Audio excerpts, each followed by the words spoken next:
1 గంట నుంచి 3 గంటల కంటే సరే అని నేను 1 గంటకి స్టార్ట్ అవ్వబోతుంటే స్టార్ట్ అయ్యే ముందు కొంచెం నోడల్ ఆఫీసర్ని వేశారు దానికి స్పెషల్గా.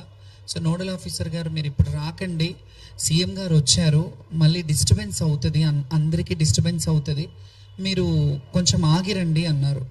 ఆగిరండి అన్నప్పుడు మేము 2 గంటలకి 2:30 అయింది, ఆల్మోస్ట్ 2:30 వరకు మేము 2 గంటలకి స్టార్ట్ చేశాను. అక్కడ నుండి విపరీతమైన జనాలు, వేలాది మంది భక్తులు జనాలు మమ్మల్ని బోనాలు చూడడానికి వచ్చేవాళ్ళు వీళ్ళందరూ ఉంటారు కాబట్టి మేము ఆ టైంకి సరే సీఎం గారు వచ్చినప్పుడు ఆయన రాష్ట్రానికి అధినేత చీఫ్ మినిస్టర్ కాబట్టి ఆయనకు ఆ రైట్ ఉంటుంది కాబట్టి ఆయన వచ్చిన టైం ఆగమన్నప్పుడు ఆగాము, సమంజసమే. కానీ మేము ఆగినప్పుడు మేము మళ్ళీ వాళ్ళు వెళ్ళిపోయాక మమ్మల్ని ఏ టైంకి అయితే రమ్మన్నారో ఆ టైంకే వచ్చాము. ఆ టైంకి తర్వాత కూడా మరి ఒక పోలీస్ ఆఫీసర్ని ఎస్ఐని పెట్టారు. ఆ ఎస్ఐ త్రూగా మేము వస్తున్నాము. బయట మావురాల పెద్దమ్మ టెంపుల్ దగ్గర నుంచి మొదలుకొని అన్నీ మీరందరూ చూశారు సోషల్ మీడియాలలో, కొన్ని ఛానళ్ళల్లో కూడా మీరు చూసిందే. వేలాది మంది జనం మధ్యలో నేను బోనం తీసుకొని వచ్చాను. బ్యారికేడింగ్ చేశారు, చాలా బ్యారికేడింగ్స్. ఎన్ని బ్యారికేడింగ్ అంటే మీ అందరికీ తెలుసు, దాదాపు 7-8 బ్యారికేడ్స్ ఒకటే లైన్లో. మేము ఎప్పుడూ ఆడుకుంటూ వచ్చే లైన్ అది. ఆ ఒకటే లైన్లో చాలా బ్యారికేడింగ్స్ పెట్టారు. మొదటి నుంచే స్టార్ట్ అయింది అది. ఫస్ట్నే రోప్ పెట్టారు, రోప్ పైకి లేపుతుంటే దాని మీద నుంచి ఇంకా మేము కింద నుంచి వచ్చాము. ఇవన్నీ పక్కన పెడితే మీడియాలో వస్తున్న media in the sense social మీడియాలో వస్తున్న అవాస్తవమైన మా మీద దుష్ప్రచారం ఏం జరుగుతుందంటే శ్యామల బోనం పడిపోయింది అని చెప్పారు. ఇది శ్యామల బోనం పడిపోలేదు, ఎప్పుడు పడలేదు, అలా పడొద్దని కూడా భగవంతుని కోరుకుంటాను. ఎప్పటికీ ఆ అమ్మవారి శక్తిని ఇవ్వాలని కోరుకుంటాను. ముందుగా ఈ మాట అయితే క్లియర్ చేస్తున్నాను, నా బోనం పడిపోలేదు. అండ్ నేను ఎక్కడ చెప్పలేదు నా బోనం పడిపోయిందని. ఇది వాళ్ళే కొన్ని ఛానళ్ళల్లో, కొన్ని యూట్యూబ్ ఛానల్స్లలో కావచ్చు, సోషల్ సైట్స్లలో కావచ్చు, సోషల్ ప్లాట్ఫామ్స్లో కావచ్చు, వాళ్ళే ఇట్లా బోనం పడిపోయింది, అట్లా జరిగింది, ఇట్లా జరిగిందని చెప్పారు. నా బోనం ఎక్కడా పడలేదు. కాకపోతే ఎప్పుడు వచ్చే విధంగా మాత్రం రాలేదు.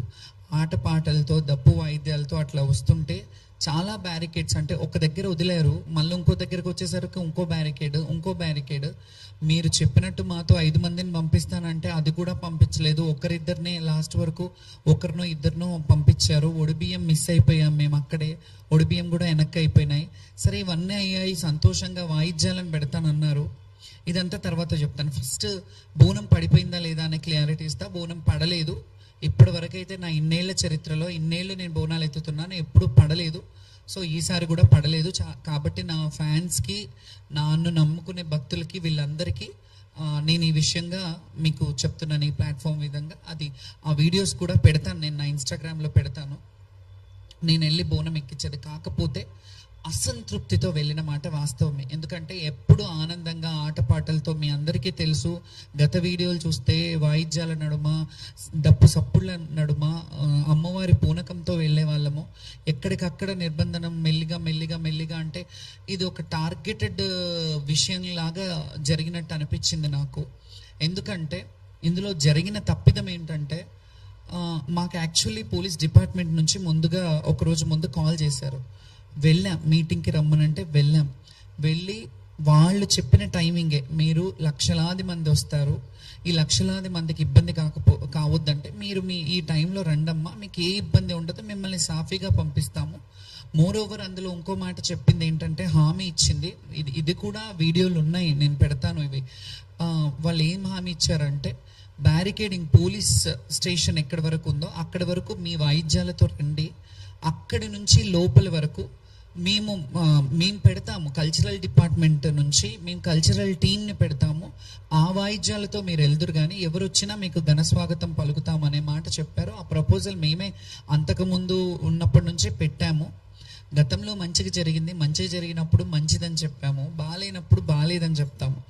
మంచిగా జరిగినా బాగాలేకపోయినా ఎలాగైనా సర్దుకోవాలనే విషయం, ఈ తత్వం మాకు బోధపడలేదు ఎలా సర్దుకోవాలి. ఎందుకంటే లక్షలాది మంది వచ్చే భక్తుల్లో మేము ఎన్నో సంవత్సరాలుగా మా జీవితాన్ని అమ్మవారికి అంకితం చేసి, మా జీవితంలో ఎన్ని ఒడిదుడుకులున్నా, ఎన్ని కష్ట నష్టాలున్నా, ఏ బాధలున్నా, ఎండ వాననక ఏది ఉన్నా, ఏది వచ్చినా, ఎలాంటి అవాకులు చెవాకులు వచ్చినా ఖచ్చితంగా సంవత్సరం అంతా ఆషాఢ మాసం ఎప్పుడు వస్తుంది, అమ్మకు బోనం ఎప్పుడు పెట్టాలి, మేము ఎప్పుడు వెళ్ళాలి, మేము ఎప్పుడు అలంకరించుకొని అమ్మకు కనపడాలి.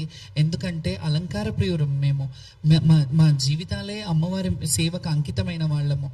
ఈ అలంకార ప్రియులం అనే ఇదిని మేము అమ్మవారిని ఆవహించుకొని అలా అలంకరయ్యి చక్కగా అమ్మవారికి మమ్మల్ని చూసి సంతోషిస్తుందేమో, అమ్మ మమ్మల్ని ఆ బిడ్డలు వచ్చారు, నా బిడ్డలు చక్కగా వచ్చారు. ఎప్పుడైనా ఒక తల్లికి బిడ్డను చూసినప్పుడు వాళ్ళు చక్కగా ఉన్నారు, వాళ్ళు మంచిగా ఉన్నారంటేనే, వాళ్ళు హెల్త్గా వెల్త్గా అన్ని విధాలుగా బాగున్నారంటేనే అమ్మకు ఆనందం. అట్లాగే మేము అమ్మ బిడ్డలం కదా, మా తల్లిదండ్రులు అది ఉన్న జీవితంలో వివక్షతకు గురైన జీవితాలు మావి. ఎవరికీ తెలియదు మా లొసుగులు ఏముంటాయి, మా మంచి చెడ్డలు ఏముంటాయి, మేము ఎలా అనుభవిస్తుంటాం, మా జీవన విధానం ఏంటి, మా జీవన శైలి ఏంటి ఎవరికి తెలియదు. మేము అలంకారం చేసుకొని వస్తాం, వాళ్ళకేంటి అన్నట్టు ఉంటారు. కానీ మేము కూడా ఎవరి ముందు అలా ప్రొజెక్ట్ చేయొద్దు అనుకుంటాం. ఎలా అంటే మేము మాకేదో సింపతి చూపించాలి, ఎవరో వచ్చి సింపతి చూపించాలని ఏ రోజు ఆలోచించాం. మేము స్ట్రాంగ్గా మా హక్కు, మా రైట్ ఇది. బోనాల కల్చర్ని రిప్రజెంట్ చేయడం మా హక్కు. బోనాల పండుగని ముందుకు భావితరాలకు చూపించాలి.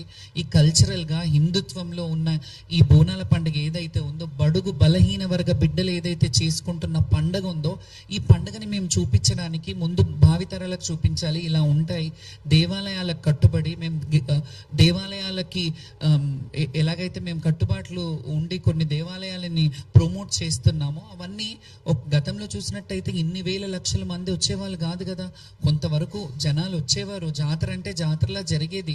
మేము ఎంతమంది 2004 పేపర్ కటింగ్స్ కూడా చూపిస్తాను. నేను చాలా పేపర్ కటింగ్స్ కూడా తీసుకొచ్చాను, ఎందుకంటే మీకు చరిత్ర తెలియాలి. నేను ఎప్పటి నుంచి అమ్మవారి సేవ చేస్తున్నాను, ఎప్పటి నుంచి లైమ్ లైట్లో ఉన్నాను. లైమ్ లైట్లో నేను నిన్న వచ్చి ఏదో ఆమె కొందరు ఏమని వాపోయారంటే సోషల్ మీడియాలో, ఆమె పబ్లిసిటీ స్టంట్ కావాలి అని అన్నారు. పబ్లిసిటీ స్టంట్ కావాలంటే ఈ ప్లాట్ఫామ్ అక్కర్లేదు. నేను 2012లో 2011లో వీరంగం అనే సినిమా చేశాను. నేను అందులో హీరోయిన్ని. అందులో జోగిని వ్యవస్థ గురించి నేను పెట్టాను. నాకు లైమ్ లైట్ కొత్త ఏం కాదు. నేను పుట్టి బుద్ధిరిగినప్పటి నుంచి లైమ్ లైట్లోనే ఉన్నాను. నేను పుట్టి మా తల్లి ఒళ్ళో ఉన్నంత వరకు మా తల్లి లైమ్ లైట్లో ఉన్నాను. మా తల్లికి నేను ఫెమిలియర్. తర్వాత నేను ఊహ వచ్చినప్పటి నుంచి ప్రజలకు ఫెమిలియర్, జనాలకు ఫెమిలియర్. నేను ఇట్లా ఫెమిలియర్ పిచ్చి కానీ ఇంకేదో సోషల్ స్టంట్స్ చేయాలంటే నాకు చాలా వేస్ ఉన్నాయి. నేను అవి ఎంచుకోలేదు ఎప్పుడు. నన్ను నేను తగ్గించుకునే, నన్ను నేను అంటే అనుభవము వయసు అనేది కూడా అంటారు కదా, అది వచ్చిన కొద్దికి నన్ను నేను చాలా కంట్రోల్డ్గా స్టేబుల్గా నన్ను నేను ప్రదర్శిస్తాను ఎవరి ముందు అయినా. ఎందుకంటే గతంలో చూసినప్పుడు చిన్నతనంలో చాలా సందర్భాల్లో ఏడ్చేదాన్ని, ఇంటర్వ్యూలలో కూడా ఏడ్చేదాన్ని. చాలా స్ట్రాంగ్గా ఉండడానికి ప్రయత్నిస్తాను, ఉంటున్నాను కూడా. ఎందుకంటే మనం చూసి 10 మంది నేర్చుకుంటారు అనే దాన్ని బట్టి. సో దీంట్లో ఓవరాల్గా ఇవన్నీ చెప్పడం కంటే ఆ పోలీస్ డిపార్ట్మెంట్ వాళ్ళు పిలిపించి మమ్మల్ని మీరు ఈ టైంకి రమ్మన్నారు, ఆ టైంకి ఎస్ఐని పెట్టారు, వాళ్ళు కదా బాధ్యత వహించాలి. పోలీసుల మీద మేము ఇట్లా ఎందుకు చేశారు, మీరు ఇది కరెక్ట్ కాదు కదా అని అన్నాము. నెక్స్ట్ డే బోనాలు పడిపోయిన వాళ్ళే, కొందరు బోనాలు పడిపోయినాయి అని చెప్పారు. ఇందులో ఓవరాల్గా మాకు ఇంకా మనసు నొచ్చుకున్న బాధ ఏంటంటే, కొంతమంది ఈ అపోహలు పెట్టి, కొంతమంది ఏవైతే చేస్తున్నారో ఆ చర్యలు కావాలని చేస్తున్నారనే డౌట్ కూడా నాకు వస్తుంది. కొందరు మరి అది అధికారంలో ఉన్న వాళ్ళు చేస్తున్నారా, వేరే వాళ్ళు చేస్తున్నారా అనే డౌట్ నాకు కూడా వస్తుంది. మీకు ఎట్లా డౌట్ వస్తుందో నేను కూడా డౌట్ పడే హక్కు నాకుంది. ఎందుకంటే కొంతమంది జోగినీలను తీసుకొని కొన్ని సోషల్ మీడియాలు దుష్ప్రచారంలో చేతులు కడుక్కొని ఉన్నారు. ఎందుకంటే నేను స్పృహ తప్పిపోయాను, ఆమె స్పృహ తప్పిందంతా డ్రామా, యాక్టింగ్ చేస్తుందేమో, అట్లా ఇట్లా పడిపోయి మళ్ళీ లేచి మాట్లాడుతుంది అని అంటే, నేను అక్కడ చచ్చిపోలేదు, స్పృహ మాత్రమే తప్పాను. నాకు మంచినీళ్ళు తాగిపించారు, నాకు వాటర్ తాగిపించారు. యాక్చువల్లీ ఇంకొక విషయం చెప్తున్నాను. నేను ఈ క్వశ్చన్లన్నీ జనాలు తెలియాలని నేను ఈ ప్రెస్ మీట్ పెట్టాను.